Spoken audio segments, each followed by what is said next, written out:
नमस्कार दोस्तों। इस वीडियो की शुरुआत कुछ अटपटे सवालों के साथ कर रहा हूं। रविवार है, छुट्टी का दिन है। ठंडे दिमाग से फुर्सत से सोचिएगा, अगर बिल्किस बानो मुसलमान ना होती तो भी क्या गुनहगारों की रिहाई पर मीडिया में ऐसे ही सन्नाटा होता?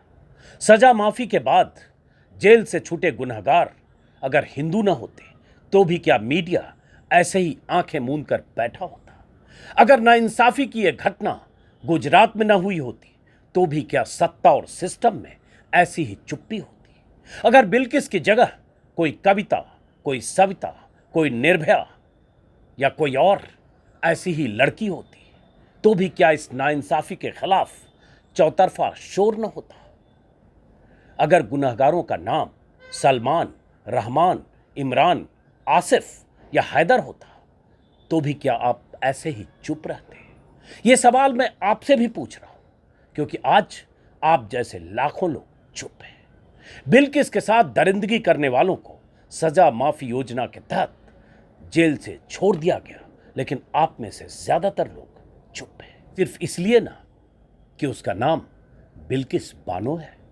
गुजरात दंगों के दौरान उसके साथ जो हुआ वो मैं कई बार दोहरा चुका हूं, आप भी जान चुके हैं, इसलिए इस बार सिर्फ सवाल पूछ रहा हूं।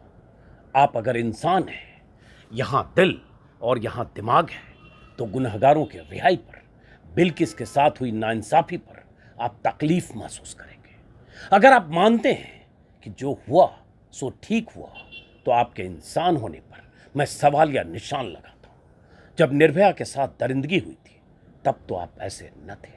देश भर में आंदोलन हुए थे, दिल्ली की सड़कों पर हजारों लोग उतर आए थे, लाठियां खाई थी, आंसू गैस के गोलों के सामने टिके रहकर शोर मचा रहे थे। मीडिया पर दिन रात कवरेज था, 24 घंटे पूरे देश में निर्भया के दरिंदों को सलाखों के पीछे पहुंचाने के लिए, निर्भया को इंसाफ दिलाने के लिए आंदोलन हो रहा था। बिल्किस के नाम पर तो कहीं से कोई आवाज ही नहीं उठ रही है। क्यों? वजह साफ है, उसका नाम बिल्किस बानो है।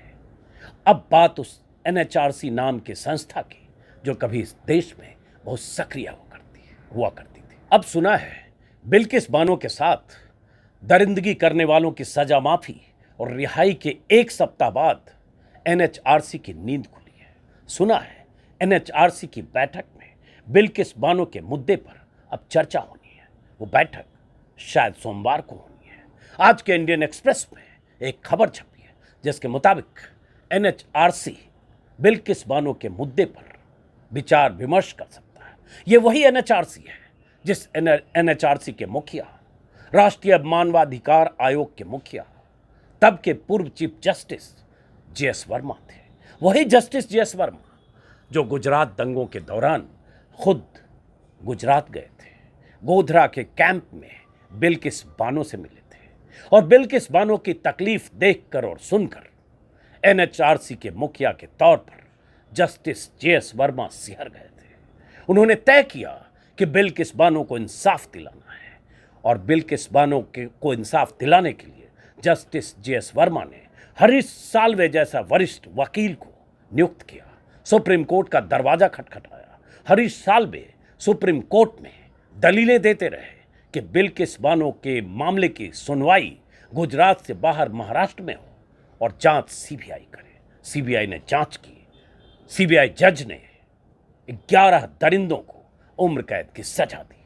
अब एनएचआरसी क्या करने वाला है उसको देखेंगे, सुनेंगे, समझेंगे और इंतजार करेंगे। एनएचआरसी नाम की वो संस्था जो इस देश में ऐसे मामलों पर मुखर होती थी, वो संस्था भी बीते 8 सालों से क्या कर रही है कई बार पता नहीं चलता। लेकिन आज इंडियन एक्सप्रेस की एक खबर है पहले पन्ने पर। इस खबर के मुताबिक बिल्किस के मुद्दे पर जो बैठक होनी है उसकी जानकारी है। Release of 11 Bilkis Bano convicts NHRC to discuss on Monday. पहले पन्ने की खबर है। इस खबर में क्या है वो आपको बताता हूं और सोचिए और समझिए कि कैसे बिल्किस बानो के मुद्दे पर चौतरफा चुप्पी, सत्ता की चुप्पी, सिस्टम की चुप्पी, मीडिया की चुप्पी, कहीं कोई बात नहीं। उस नाइंसाफी पर चुप्पी जिस नाइंसाफी के बारे में सुनकर याद कर, समझ कर, खबर पढ़ के, कल्पना करके मेरे रोंगटे खड़े हो जाते हैं। क्या आप पर कोई फर्क नहीं पड़ता? सोचिएगा। लेकिन अब एनएचआरसी की बात। इंडियन एक्सप्रेस के मुताबिक एनएचआरसी के चेयरपर्सन जस्टिस अरुण मिश्रा के दफ्तर से बताया गया, मैं हिंदी तर्जुमा बता रहा हूं जो एक्सप्रेस में छपा है, बताया गया है कि बिल्किस मामले पर सोमवार को विचार विमर्श किया जा सकता है। यह वही एनएचआरसी है जिसके दखल के बाद सीबीआई की जांच हुई थी, जो मैं आपको पहले बता चुका।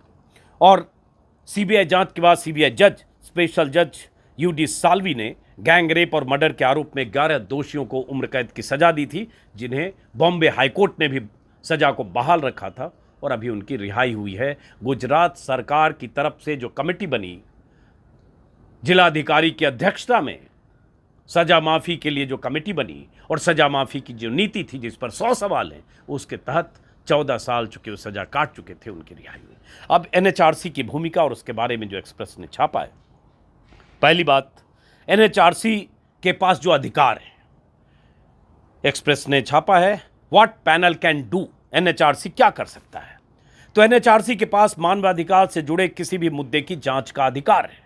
अगर कोई शिकायत मिलती है तब भी, और अगर कोई शिकायत नहीं मिलती है तब भी एनएचआरसी स्वतः संज्ञान लेकर मामले की जांच कर सकता है। एनएचआरसी सरकार से जवाब तलब कर सकता है और पीड़ित को कोर्ट का दरवाजा खटखटाने में कानूनी मदद दे सकता है। और यही काम एनएचआरसी ने 2003 में जस्टिस जेएस वर्मा जब अध्यक्ष थे, एनएचआरसी के चेयरपर्सन थे जस्टिस जेएस वर्मा, तब एनएचआरसी ने यही किया था। एनएचआरसी ने इस मामले में अगर दखल नहीं दिया होता तो गुजरात सरकार के पुलिस ने तो बिल्किस बानो के मामले में लीपापोती करके केस को करीब करीब बंद ही कर दिया था। लेकिन अब एनएचआरसी क्या करेगा, क्या कर सकता है? एक्सप्रेस ने एनएचआरसी, दिलचस्प है, एक्सप्रेस ने एनएचआरसी के 8 सदस्यों से बात की। एनएचआरसी के चेयरपर्सन, 3 बाकी सदस्य, कुछ एक्स ऑफिसियो मेंबर होते हैं जो अलग अलग आयोग के सदस्य होते हैं, वो एनएचआरसी के सदस्य होते हैं। तो 8 सदस्यों से जो एक्सप्रेस ने बात की, उसी से आपको अंदाजा कुछ लग जाएगा कि सोमवार की मीटिंग में क्या कुछ होने वाला है, कोई फैसला, या एनएचआरसी का वो तेवर जो 2003 में जस्टिस जेएस वर्मा के वक्त दिखा था, वो दखल, जिस दखल से बिल्किस बानो को इंसाफ मिला था, कम से कम सुप्रीम कोर्ट से लेकर सीबीआई की जांच और सीबीआई अदालत से उम्र कैद की सजा तक मिली थी। बहरहाल इसमें क्या है, एक्सप्रेस ने 8 सदस्यों से, एनएचआरसी के 8 सदस्यों से संपर्क करने की कोशिश की एक्सप्रेस के रिपोर्टर्स ने, तो ज्यादातर ने बिल्किस बानो के मुद्दे पर कुछ कहने से कन्नी काटी। कैसे कन्नी काटी? एनएचआरसी के एक सदस्य राजीव जैन ने कहा उन्हें इस बारे में कोई जानकारी नहीं है कि एनएचआरसी इस मामले में कोई दखल दे रहा है। एक और मेंबर हैं, उन्होंने कहा मैं अभी दिल्ली में नहीं हूं, मुझे इस बारे में पता नहीं है, सोमवार को चेयरपर्सन से बात होगी तब पता चलेगा। एनएचआरसी के ex officio member Iqbal Singh Lalpura ने कहा मेरी तबीयत खराब है, मैं कई दिन अस्पताल में हूं, कई दिन से अस्पताल में रहा हूं, इस केस के बारे में मुझे कुछ पता नहीं है। राष्ट्रीय महिला आयोग की चेयरपर्सन और ex officio member Rekha Sharma ने कोई कॉमेंट करने से मना कर दिया। राष्ट्रीय महिला आयोग की चेयरपर्सन रेखा शर्मा, कायदे से तो राष्ट्रीय महिला आयोग को इस मामले में पहले दिन से दखल देकर इस मामले को तूल देना चाहिए, सरकारों को नोटिस भेजकर मजबूर करना चाहिए कि सरकार जवाब दे कि वो कमेटी कैसे बनी, वो कमेटी में कौन लोग थे, ऐसा कैसे मुमकिन था कि उस कमेटी में 5 बीजेपी के सदस्य थे जिसमें 2 बीजेपी के विधायक थे, उस कमेटी में 10 लोगों की कमेटी में, कल के वीडियो में भी मैंने जिक्र किया है, 5 बीजेपी के विधायक समेत 5 सदस्य, और उसमें एक विधायक ऐसा जिसने कहा कि जो गुनहगार थे, जो छूटे ब्राह्मण थे, संस्कारी थे। राष्ट्रीय महिला आयोग की चेयरपर्सन रेखा शर्मा ने कोई भी कमेंट करने से इंडियन एक्सप्रेस को मना कर दिया। बाल अधिकार संरक्षण आयोग की चेयरपर्सन और एक्स ऑफिसियो मेंबर प्रियंका कानूनगो ने कहा, प्रियंक कानूनगो नाम है शायद, बाल संरक्षण आयोग के चेयरपर्सन एक्स ऑफिसियो मेंबर ने कहा उन्हें इस बारे में कोई जानकारी नहीं। राष्ट्रीय अनुसूचित जाति आयोग के अध्यक्ष और एक्स ऑफिसियो मेंबर पूर्व केंद्रीय मंत्री विजय सांपला ने इस बारे में कुछ भी कहने से मना कर दिया। ऐसे और 2-3 लोगों से इंडियन एक्सप्रेस ने बात की है। अब इसी से अंदाजा लगेगा कि सोमवार की जो बैठक होनी है, जस्टिस अरुण मिश्रा चेयरपर्सन है, मुखिया हैं एनएचआरसी के, उस बैठक में क्या होना है। उम्मीद करेंगे कि एनएचआरसी वही भूमिका निभाएगा जो भूमिका जस्टिस जेएस वर्मा के नेतृत्व में एनएचआरसी ने तब निभाया था जब हरीश साल्वे जैसे वरिष्ठतम नामचीन वकील को एनएचआरसी ने बिल्किस बानो के केस लड़ने के लिए सुप्रीम कोर्ट तक बिल्किस बानो के पक्ष में दलीलें देने के लिए नियुक्त किया था। एनएचआरसी की भूमिका भी देखनी है। इस बीच बहुत सारे जो कानूनी जानकार हैं उनके बयान में लगातार सोशल मीडिया पर, ट्विटर पर देख रहा हूं, मीडिया की चुप्पी के बीच। और इसलिए शुरू में मैंने कहा उसका नाम बानो ना होता, उसका नाम निर्भया, सविता, कविता, सुनीता कुछ भी होता तो देश में यह स्थिति नहीं होती। आप भी समझ सकते हैं। मैं कई कमेंट देख रहा हूं जो लोग ट्विटर पर लिख रहे हैं, वीडियो डाल रहे हैं।